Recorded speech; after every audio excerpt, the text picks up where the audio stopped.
એટલે કહ્યું પિતાજી બીજાના ગુણ અને બીજાના દોષ જોવાનું છોડી દઈ, કારણ માણસનો આ સ્વભાવ હોય, બીજાના રાય જેવડા દોષ હોય ને એ મને તમને તરત દેખાઈ જાય. દુનિયાનો નિયમ છે, કેટલા હારા કામ કરશો, 100 કામ હારા કરશો ને એક ભૂલ કરશો ને તો સમાજ છે એ તમારા 100 હારા કામ નહીં જોવે. શું જોવે?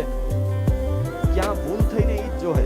ગમે એટલો સારો પ્રસંગ કરો પણ દુનિયાનો નિયમ છે, કડવું લાગશે પણ વાસ્તવિકતા એક જ છે, ગમે એટલું સારું કરશો, પ્રસંગમાં ગમે એટલા હાચવીએ પણ કેટલા હાચવો છો એ નહીં જોવે, તમારી ક્યાં ભૂલ રહી ગઈ.